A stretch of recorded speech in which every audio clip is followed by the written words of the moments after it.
Que faire des mômes? Que faire des mômes? Que faire des mômes? Que faire des mômes? Que faire des mômes? Que faire des mômes? Que faire des mômes? Que faire des mômes?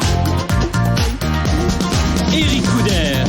Bonjour à tous, c'est Eric Couder, bienvenue pour ce 213e numéro de Que faire des mômes. Vous savez quoi? Dans un mois, on dira au revoir à 2020. Si, j'ai hâte, vous pouvez pas savoir. Ben si je suis bête, vous savez, vu qu'on a tous vécu la même chose. Des fois, en décembre, on aime bien regarder en arrière et faire le bilan des 11 mois écoulés. Ben là, j'ai décidé de faire une entorse à la tradition. Je regarde droit devant et j'adopte la positive attitude. 2021 sera une belle année. Aussi belle que l'émission d'aujourd'hui d'ailleurs, vous ne me croyez pas? Écoutez donc le programme que je vous ai concocté. Bande de petits vénards. Allez, 3, 2, 1, on y va! Dans quelques instants, je recevrai Audrey Rouault, gérante de Kiddy Globetrotter, des kits créatifs et éducatifs pour les enfants de 6 à 11 ans qui permettent de découvrir les pays et les cultures du monde tout en s'amusant. Je recevrai aussi pour une interview exclusive la rappeuse québécoise Sydney pour son single It's That OK. Je vous parlerai du jeu de société Sarena, du spectacle Mishka, le célèbre conte du père Castor joyeusement mis en scène et en chanson, et du film Disney Mulan, et vous présenterai ma sélection livre de la semaine. Tout de suite, c'est votre rubrique Que faire des mômes pendant le confinement. Que faire des mômes? Aujourd'hui, je vous propose de découvrir le jeu Sarena, qui aura le plus de pions à la fin de la partie. Sarena est un jeu de plateau mélangeant bluff et stratégie. Les joueurs devront chacun leur tour empiler des pions ou des tours de pions. Plus vous avez de tours de pions avec votre couleur sur le dessus, plus vous avez de points. Bluffez et réfléchissez bien à votre stratégie pour vous assurer la victoire. L'avis de Que faire des mômes sur ce jeu, Sarena, c'est le jeu de famille par excellence car les règles sont simples, les parties courtes et la mécanique bien huilée. Un jeu destiné aux joueurs qui aiment la stratégie et qui se joue idéalement à 2 joueurs. Le côté stratégique disparaît à 3 et 4 joueurs justement car il est très dur de prévoir un coup et d'agir en conséquence. Le but est d'avoir le plus de tours de pion avec votre couleur sur le dessus, mais il vous faudra aussi bloquer les piles de votre adversaire. Attention à certaines cases car elles pourront donner l'opportunité à votre adversaire de retourner la pile et donc de changer la couleur du dessus. Cette possibilité change totalement la perspective du jeu et emmène de toutes nouvelles façons de jouer. Que faire des mômes apprécie ce jeu car la stratégie est l'unique clé pour gagner ou sinon il vous reste la chance. Pour conclure, un jeu de société qui allie à la perfection la stratégie et le bluff pour assurer la suprématie de vos tours sur le plateau de jeu. Sarena, un jeu de Chris Bollinger édité par Ludicali, un jeu à partir de 8 ans. Après le jeu, il est temps de vous parler spectacle. Que faire des mômes?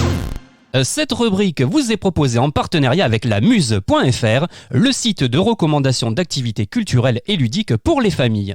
Les salles de spectacle sont fermées, alors faites entrer le théâtre chez vous. La Muse vous propose cette semaine Mishka, le célèbre conte du père Castor, joyeusement mis en scène et en chanson. À l'approche de Noël, Mishka, ours en peluche maltraité par sa jeune maîtresse, quitte la maison et part seul dans la neige. Après avoir découvert les joies mais aussi les difficultés de la liberté, il se met en quête d'une bonne action à faire. C'est alors qu'il rencontre le renne du Père Noël, bien à la peine pour distribuer tous les cadeaux. Notre ami saura-t-il se rendre utile? Suivez les aventures de Mishka, un spectacle vitaminé qui enchante les petits spectateurs de 4 à 8 ans. Autant musicien que comédien, Mishka et son compère chantent, dansent, jonglent, jouent la comédie et vous entraînent sur le chemin du bonheur, celui d'être aimé. Pour découvrir ce spectacle, rendez-vous sur lamuse.fr où vous seront précisées toutes les modalités.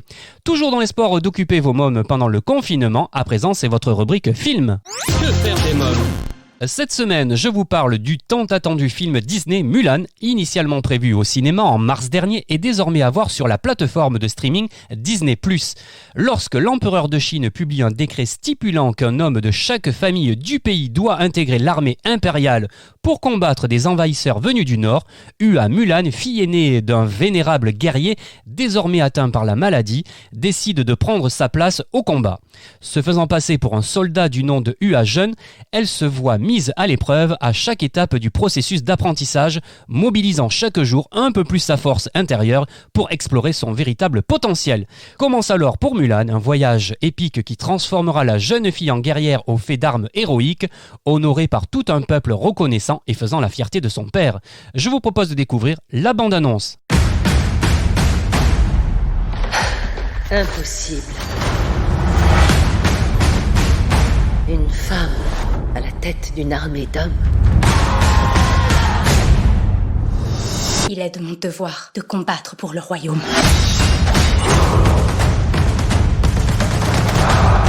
Une fille vient sauver la dynastie.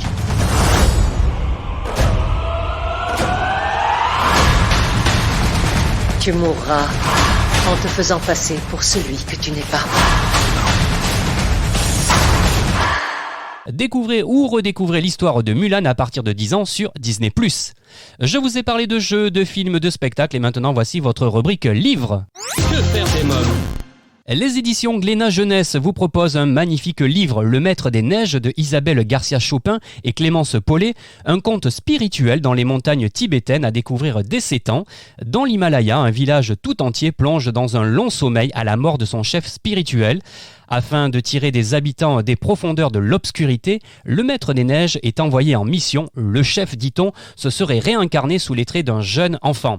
Guidé par les divinités et accompagné d'un jeune novice, le Maître des Neiges va braver tous les dangers pour faire renaître l'espoir dans le cœur des hommes.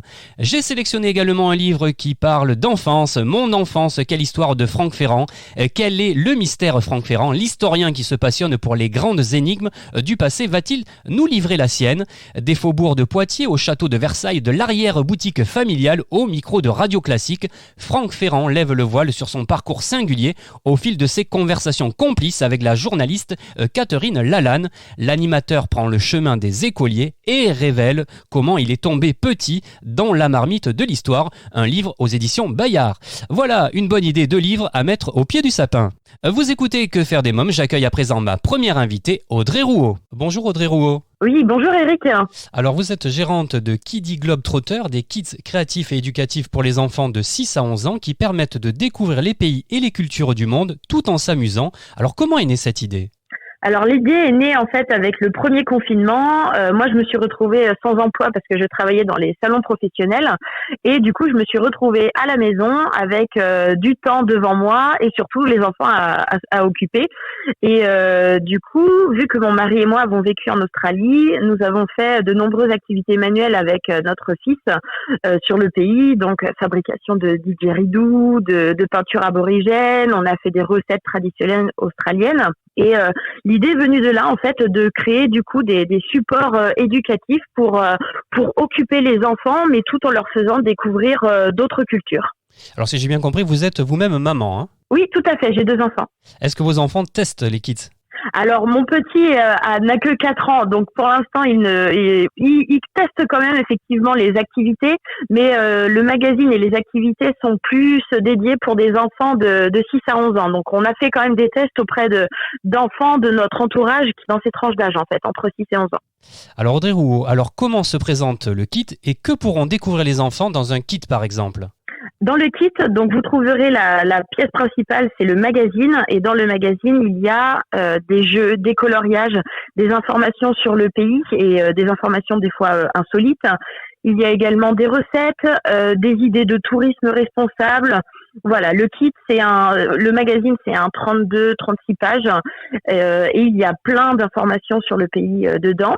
Et il y a également du matériel pour réaliser des activités créatives, toujours en lien avec le pays. Donc, c'est soit des activités sur des emblèmes ou des traditions d'un pays. Par exemple, le premier kit, c'est sur la Thaïlande. Donc, il est possible dedans de faire un masque de théâtre traditionnel. Il est possible de faire une fleur de lotus en papier, de faire une guirlande d'éléphant et également d'écrire son prénom en thaïlandais. Ah oui, c'est top ça. C'est difficile à écrire ? Non, c'est pas difficile, c'est vraiment c'est très artistique, donc non, il suffit de suivre du coup les indications données et c'est très beau, c'est vraiment pas difficile du tout. Dans le magazine, donc on trouve des jeux de déduction, il y a des chercher trouve, il y a des labyrinthes, il y a des mots fléchés et on propose toujours systématiquement un jeu traditionnel. Donc un jeu en rapport avec le pays, donc par exemple pour la Thaïlande toujours, il s'agit du jeu Len Choa où c'est voilà, on doit jouer avec des pions, donc des tigres et des léopards, et voilà, il y a les instructions dans le jeu pour pouvoir justement s'initier à des jeux traditionnels du pays. Combien de kits il existe ? Pour l'instant, on est à la première édition. Donc, on a la Thaïlande en ce moment et prochainement, donc c'est l'Australie qui viendra compléter la collection. Là, en Australie, il y a des kangourous, il y a des koalas aussi, non, il me semble. Oui, tout à fait. Donc, on va faire des activités. De toute façon, les animaux seront effectivement principalement dans le kit. Donc, il y aura un kangourou à réaliser, un ornithorynque également.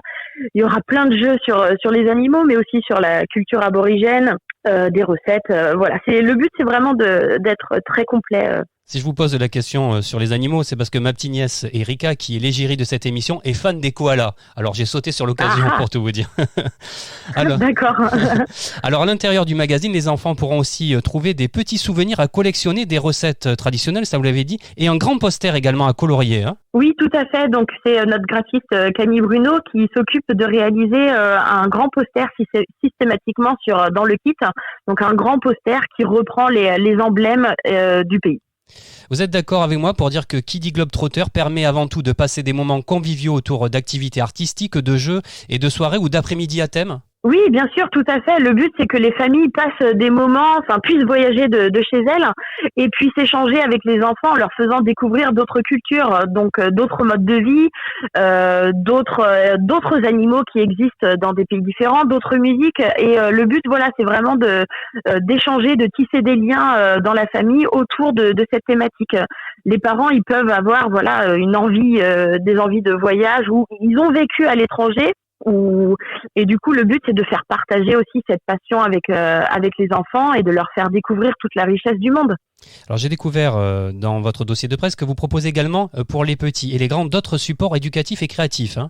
Oui, tout à fait. Donc, on a des livres notamment qui viennent compléter les kits. À chaque fois qu'il y a un kit qui est sorti, on propose une sélection de livres en lien avec le pays. Donc des livres sur la Thaïlande, du coup c'est sur un moine, des livres sur un éléphant, une berceuse thaïlandaise. Donc systématiquement, voilà, on propose une sélection de livres en rapport avec le pays. On propose également des jeux et puzzles sur la découverte du monde.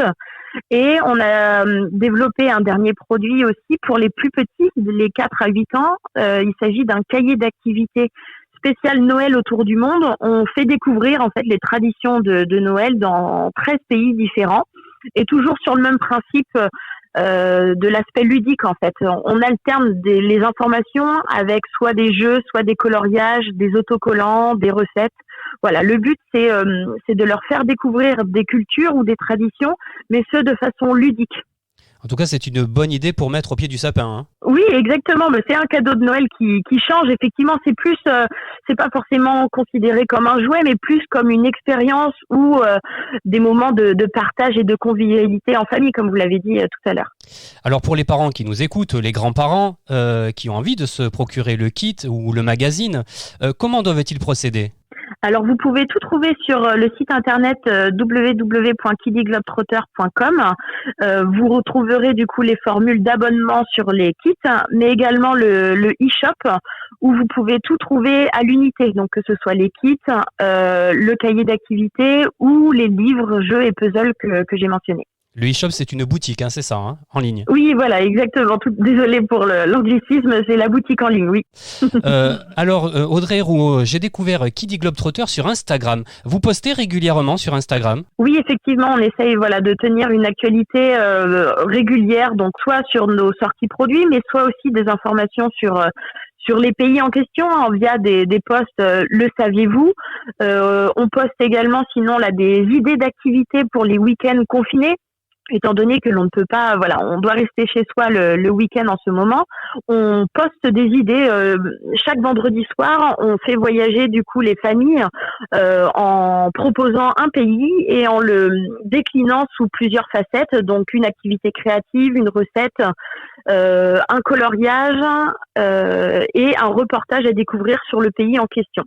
Donc on essaye de fournir notre profil Instagram avec plein d'informations différentes sur les pays et sur nos produits. Est-ce qu'il y a un compte que vous suivez et que vous souhaiteriez mettre à l'honneur ? Eh bien, pour l'instant, je suis 2 comptes sur Instagram. Donc, à chaque fois, voilà, c'est en rapport avec le pays en question. Je suis Thaïlande Autrement, donc qui est une agence de voyage qui promeut des voyages plus responsables en Thaïlande. Et également Advantai, qui est une expatriée en Thaïlande et qui nous fait vivre son quotidien via des stories. Et voilà, c'est vrai que j'adore suivre ces deux comptes pour un peu voyager avec eux, du coup découvrir encore d'autres facettes du pays. Et je le ferai pour chaque pays. Effectivement, j'essaierai de mettre à l'honneur des comptes qui nous font voyager sur le pays en question.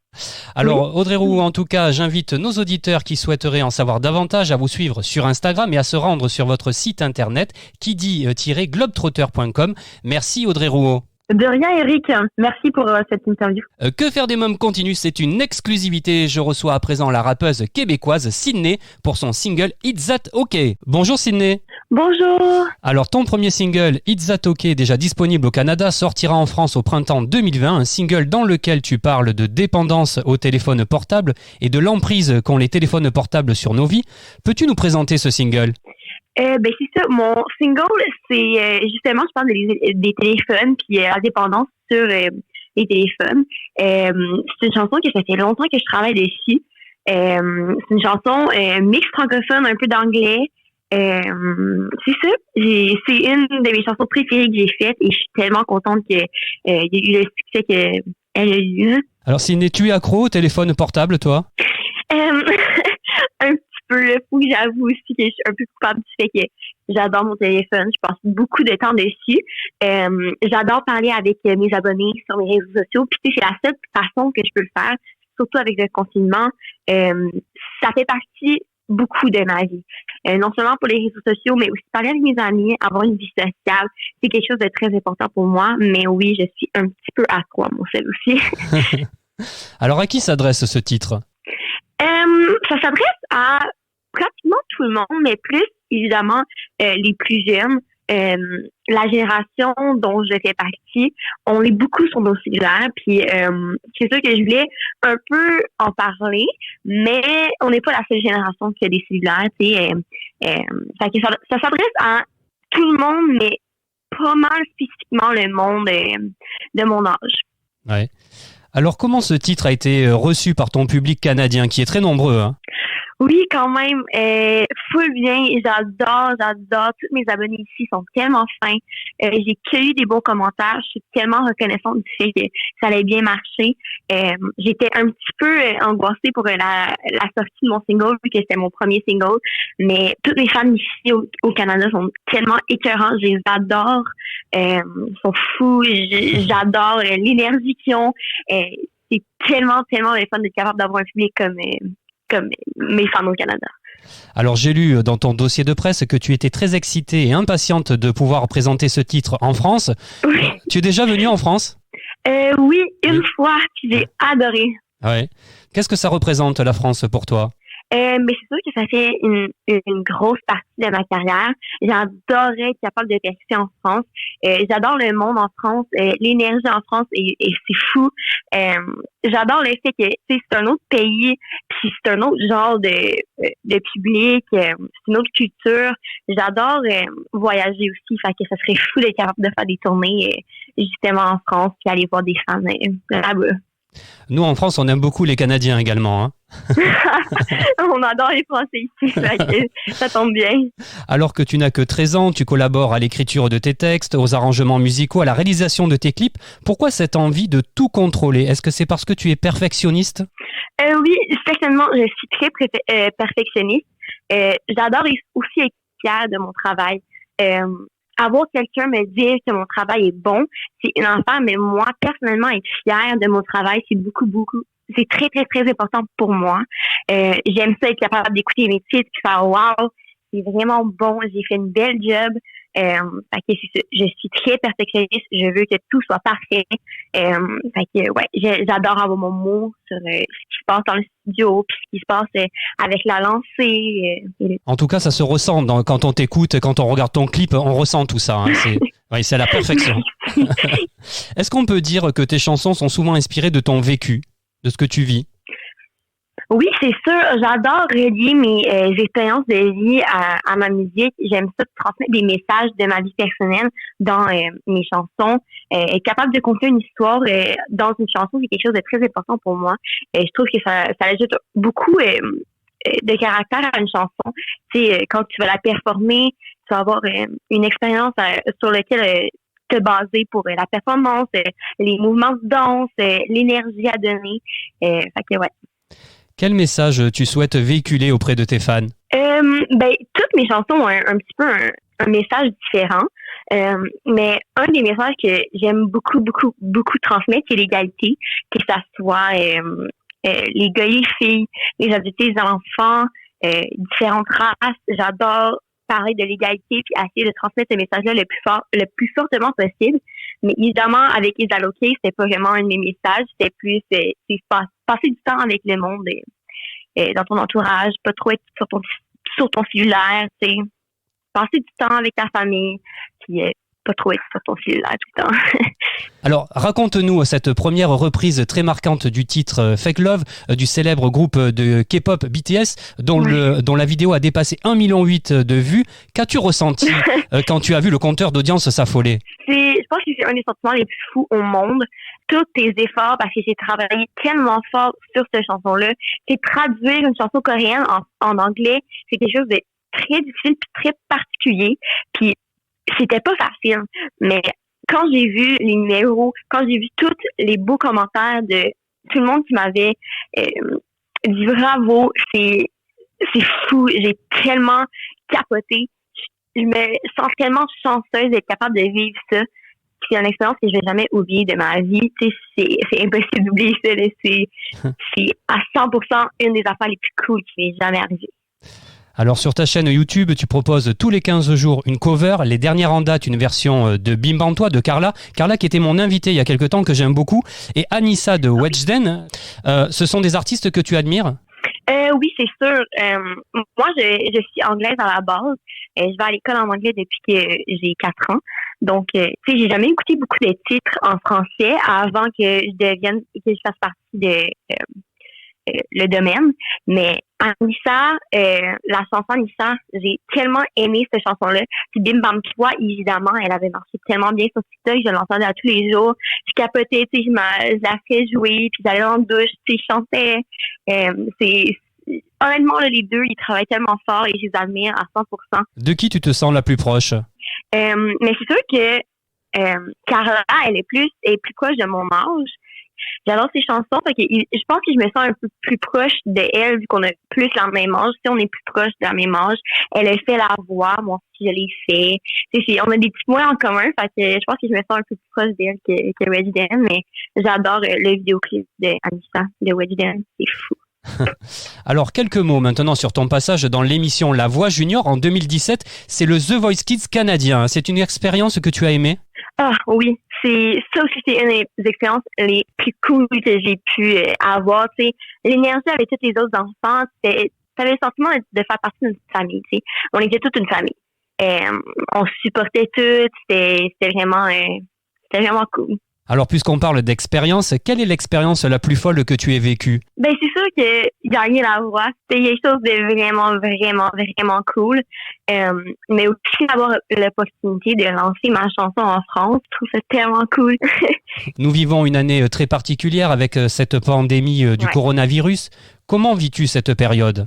C'est sûr que c'est très difficile pour moi. Être en contact avec mes fans, c'est quelque chose que j'aimais tellement. Ça me rend vraiment triste, mais en même temps, je me dis, faut garder tout le monde en sécurité. C'est ça qui est le plus important en ce moment.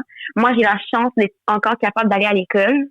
Moi, je suis ici au Canada, on sépare toutes les régions en couleurs. Oui. Donc, quand c'est en rouge, c'est le plus sévère. Moi, je suis en zone orange. Fait que je suis vraiment chanceuse d'être capable d'aller encore à l'école. C'est pas mal plate. Mais je me dis, la première priorité, c'est de garder tout le monde en sécurité. Bien sûr. Alors, pour terminer, quel message aimerais-tu passer à tes nombreux fans? Faut juste donner ce qu'on veut recevoir. Faut être fin. Puis avec ma carrière, c'est sûr que j'ai déjà eu des pas bons commentaires. Puis c'est tough de recevoir tous ces commentaires-là quand tu es juste présent.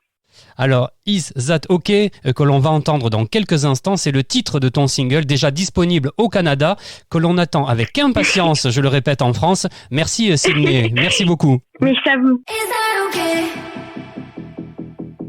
Is that okay? Is that okay? Surfer sur les réseaux. Is that okay? Brancher sur mes textos. Is that okay? Un filtre, IG photo. Is that okay? Is that okay? J'envoie un signal cérébral. You used to call me on my cell phone. C'est une arme fatale. Et m'entends-tu? Me reçois-tu? Tout se rebranche, levez, nanana. Et m'entends-tu? Me reçois-tu? Tout se rebranche, levez, nanana. Is that okay? Surfer sur les réseaux. Is that okay? Brancher sur mes textos. Is that okay? Un filtre, IG photo. Is that okay? Is that okay?